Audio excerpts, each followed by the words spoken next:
What's up, guys? It's May 5th, and what I want to do in today's video is give you a basic overview on what exactly the Secret Space program is. I'm going to crunch some numbers for you, and this will give you a good idea of how it started, how it developed, and where it is now. And before I get into this video, though, I want to make a note on these words right here, Secret Space Program. Because when people hear these words, or sometimes it's just called SSP, the CISP, but the Secret Space Program, the connotation a lot of people get from that is simply just spacecraft that we don't know about because of these words. You know, Secret Space Program, oh, some spacecraft that NASA didn't tell us about. But what I want to offer to you in that when you hear this term, I want you to think of all the black projects that we're not told about. Because this is a very general term and it's somewhat of a blanket term.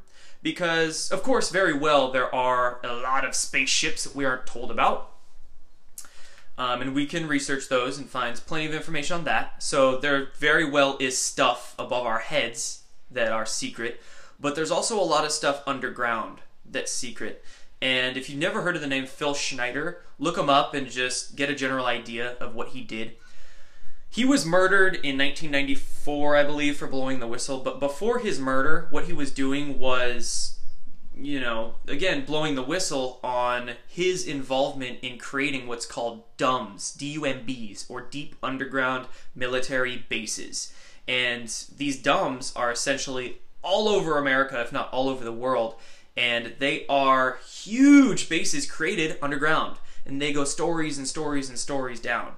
So not only do we have a bunch of secret stuff above our heads, but we can just speculate as to what's going on below the ground. Could be any kind of engineering, from engineering these actual spacecraft just below the ground. Could be engineering genetics, whatever type of, stuff they want to do to, sounds weird and nasty, but humans or animals, or could be where they create their bio-warfare agent, just whatever you want to speculate on going underground. So we have above ground, we have below ground, we have more black projects in the hands of the CIA. One, for instance, is called the Montauk Project, and this secret project researched human consciousness, remote viewing, and how to actually play around with timelines and time travel. Very interesting stuff. But basically just what I'm saying is when you hear Secret Space Program, just think of everything we're not told about. Below ground, above ground, wherever. So that's just the caveat that I wanted to make before we get into these. And now let's do it. The first number, this is kind of going to go in chronological order to give you an idea of how it started and then developed. So first we have 74. 74 years since Nikola Tesla died. Nikola Tesla, of course, the fantastic electricity researcher, engineer, inventor who basically gave us our modern age and would have given us a much more modern age if his papers weren't swiped when he died. Because you see, when he died in his New York apartment in 1943, literally the FBI busted down his door and swiped all his papers. All we have left from Nikola Tesla is just the very basic, simplified research of his. We don't have access to all the good stuff. That's in the hands of the military-industrial complex. So they have that. And I also wrote down a couple names here to discuss with you a little more so. One is the name T. Townsend Brown, Thomas Townsend Brown. He was an American inventor in the same time frame as Nikola Tesla in the 20s, 30s, and 40s. And what he was doing was making metal discs levitate through simply high electromagnetic voltage. He would literally control gravity with electricity. He called it electrogravitics. And his public research, he was even making, large discs bigger than me fly around at hundreds of miles an hour. And this was, again, in the 30s, right? His research ended up in the hands of the military-industrial complex think tank, the RAND Corporation. So we have Tesla's research end up in the hands of the American military-industrial complex.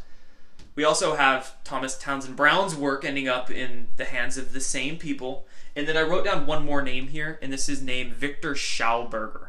If you don't know who Victor Schauberger was, he was a German physicist and inventor and engineer and brilliant mind in Europe, in Austria, and in Germany, again in the 20s and 30s, the same time frame. The Germans essentially forced him to research for them, and he did some basic research into the same type of gravity control and the torsion physics that these guys were doing. More specifically him. He was more gravity control, Thomas Townsend Brown. Nikola Tesla was more so free energy, 0-point energy. But same ideas in that all of their research ended up in the hands of the powers that be, per se. Because Victor Schauberger, his research ended up in the hands of the Germans in the 30s. And if you don't know by now, many people do, is that after World War II, many of those German scientists and researchers were shuttled into America under Operation Paperclip. And a lot of that research ended up in the hands of, again, the American military-industrial complex. Good point to make. You got to take imaginary lines called borders out of the picture and out of your brain when thinking of how the world really works. It helps a lot. So all of these guys' research ended up in the hands of the cabal.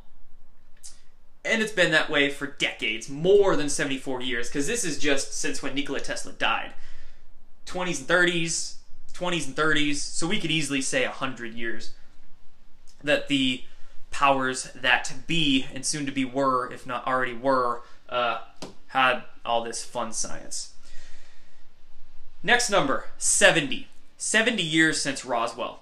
And I'm not going to spend too much time on this one, but I'm just going to get down to basics. What happened with Roswell was that our American military was testing very primitive scalar weapons, or what you could call directed electromagnetic weapons. Colloquially, some people call it the Tesla death ray, but it's basically just directed electromagnetic frequencies that can blow up a target. And what occurred with Roswell is they were testing these in the New Mexico desert in whatever year that went down, 47, so 70 years ago. And those weapons took down those crafts. 3 crafts, 2 or 3. I've heard different numbers, but took down some alien crafts. Now this is an important point to make, and when understanding, again, the state of the world, when you think about non-terrestrial civilizations, you cannot think of them as being, you know, omnipotent, omniscient, invincible gods. Non-terrestrial civilizations, yes, they're more advanced. Yes, they understand a little bit more about these sciences and cosmic laws than we do down here as muggles on Earth, but they're not infallible, okay? We were testing very primitive science, very primitive technology that we got from these guys and took down some craft in Roswell. You can look into the testimony of a man named Sergeant Clifford Stone. He's testified for the Disclosure Project, and he was recently on the Gaia Network, but he was allegedly part of the crash retrieval teams that went and retrieved those craft. And once our military-industrial complex retrieved those downed craft, they then reverse engineered them. So this allowed the powers that be, or were, to make a quantum leap in the technology that they had. So they had a little bit of it here. Once this happened, boom. Huge stride forward. So this was like a, you know, pretty little Christmas present that they took down for themselves in the New Mexico desert. So there's that. Advanced science, much more advanced science, and that brings us into this number, 5,300. This is the number of the amount of patents as of 2012 that are classified for matters of national security. Okay? Phone's gonna die there. 5,300. Now this number was found out through the use of Freedom of Information Act requests, and it's a general number, but it's about 5,300. One number I've heard was 5,125, and this was all about, you know, 5, 6, 7 years ago. I've also heard that that number is almost upwards of 6,000 now. But this is how many patents are classified. Patenting is a very dangerous thing to do. That's how the powers that be are able to stifle new research and new inventions into literally the liberating science of free energy or zero-point physics. They do it through patenting, because you send that patent in, and they can pull their Invention Secrecy Act on you and take it away and classify it for matters of, again, national security. In 1951, this was passed. It's called the Invention Secrecy Act. And the Invention Secrecy Act basically stated that any branch of government, the Army, the Navy, NSA, CIA, even the Department of Defense or the State Department, they can classify whatever patent they want to secret if it, again, falls under a threat to national security, which sounds absolutely arbitrary because it is. Because if somebody were to come out with any type of patents that would basically destroy the petrodollar, destroy the system in which we have, they need to put a hush hush on that. And most of these patents, most of the 53 to 6,000 patents that are classified, have to do with free energy, with electromagnetic energy creation, with the very occulted or secretive sciences that we're not taught in college. So this number as well, 1951, this is a very interesting year, you could say, because Nikola Tesla died in 1943. His research, was in the 40s, 30s and 40s. Victor Schauberger, he was in the 30s. They took down the Roswell craft in 1947. So what do we have here? Oh, also Paperclip. Operation Paperclip. That ran from 1947 missed a 9, to 1951. Ooh, interesting date there. So essentially what we're seeing is that once the military-industrial complex found out that they had science, they had really advanced science, then they had a bunch of scientists come over here who could build out that science. They wanted to put a hush-hush on anybody trying to do research or delve into what they wanted to keep secret, essentially. So boom, Invention Secrecy Act. It's plain as day once you connect all these dots. It's really easy to see.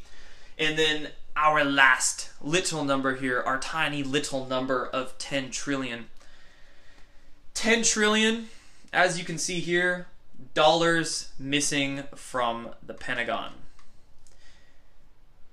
Let me put that into perspective for you here. And this part of the video, I might get a little heated and raise my voice a little bit. $10 trillion is missing from the Pentagon.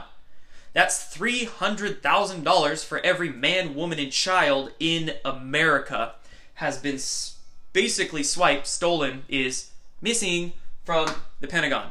Okay? If you're not mad, if you don't have a little bit of disgust in your heart right now, you don't understand what's going on. I would love $300,000 right now, let me tell you that. Imagine the freaking size of whiteboard I could buy with that, right?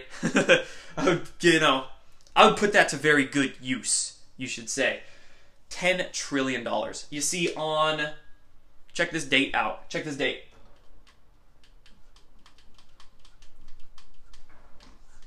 What date is that? Right? September 10th, 2001. The day before 9/11, Donald Rumsfeld himself, yes, Donald Rumsfeld, the guy that, used to work for Monsanto and created aspartame and somehow got into politics and ended up in, Reagan's cabinet, and who was the, Secretary of Defense under George Bush. He himself was testifying in front of Congress on this date to 2.3 trillion missing from the Pentagon. It was Cynthia McKinney, ex-Congresswoman Dr. Cynthia McKinney, that was grilling him. Friggin' woman hero right there. She was laying him on the line, like, why the heck is that much money missing from the Pentagon on that date? And you want to know his answer? You can find his answer. You can actually, YouTube the video of it. He was basically saying there's never been an audit of the Pentagon because it would take too long, cost too much money, and require too much manpower. And that's the excuse that they have used to avoid audit since 1996. In 1996, it was made law that every government agency had to be audited. Somehow that hasn't affected the Pentagon since then. And that's the excuse they use every single time they're asked about it. It would take too long, cost too much money. Now, as of, very interesting date too, I just wanted to point that out. Next day, what happened? Woo, everybody forgot about that, right? And I've also heard stories where the Building 7, right, World Trade Center, the Building 7, the third one that didn't even get hit by a plane in New York that fell, was actually harboring a lot of the research where people within the government were investigating this, and that's why they took that building down. That's just hearsay, I'm not sure, but it makes sense to me. Now it brings us to 2015. As of 2015, there was an Inspector General report that stated this number, 2.3 trillion, is now up to 6.5 trillion as of 2015. Now, I wrote 10 trillion up there because that number is estimated to be upwards of 8.5 to 10 trillion now. You know, we have to... It's a big gray area there because, again, we don't know how much frickin' money they've swiped from us. But that was, you know, that's an official report that came out through the government stating, oh, you know, different parts of the government are swiping a whole lot of frickin' money from us.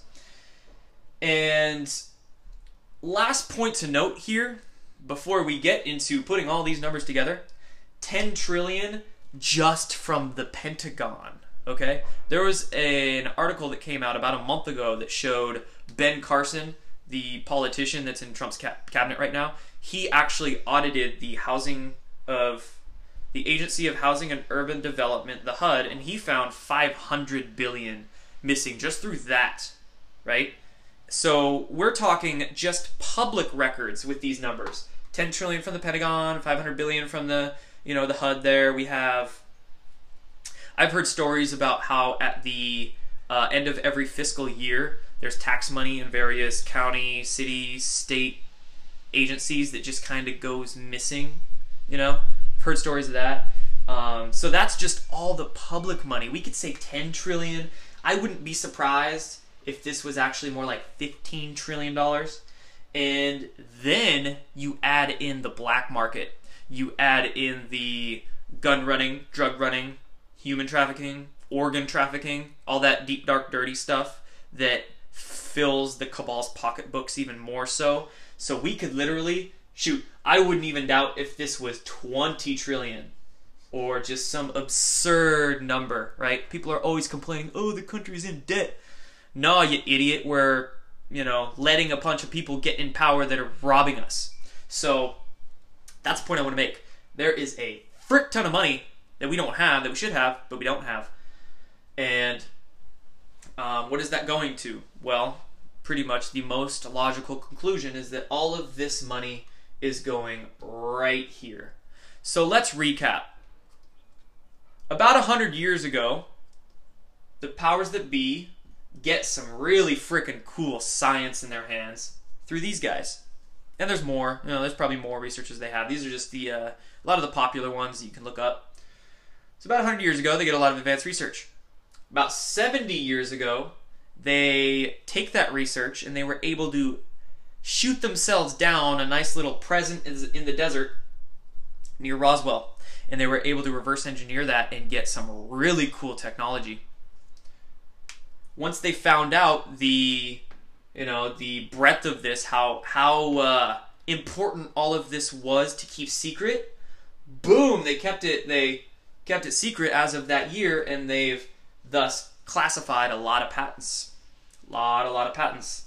So we have really advanced technology that they've been kept secret for a long time, and they've taken a whole frick ton of money from us to build it all out.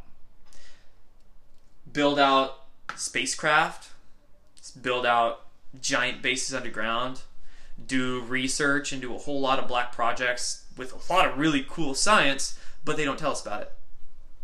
Because mainly a lot of it is nefarious in nature, and we probably get a little pissed off if you're not already at what's going on. So just think of these things, right? As a lot of this information begins to come out, more whistleblowers, more info, yada yada, and also more of these soft disclosures in the mainstream media. Understanding this information will be able to help you see through whatever BS the mainstream media tries to feed us, and also give you a big, massive dot to help connect your understanding of what's going on in the geopolitical picture. And yeah, it also helps you understand that NASA sucks, and there's a lot, never a straight answer, NASA, right? A lot of stuff they don't tell us. So that's the secret space program for you guys. A lot of advanced research that's been built out to the tunes of trillions of dollars that should be ours, but hasn't. So learn up on it, spread this information with your friends and family as they are ready to hear it, and that's the only way, right? As the second director of Lockheed Skunk Works, what was his name? Ben Rich. As Ben Rich said in a 1993 speech, we already have the technology to take ET home, but it will take an act of God to bring it out to humanity. Though that's what he is quoted as saying. That act of God is you and I and everybody else. It's simply increasing all of our consciousness enough to where we don't take it anymore, and we get all those assholes out of power that have kept all this stuff from us. So anyway, take care, guys. I'm gonna go work on some other stuff and upload this.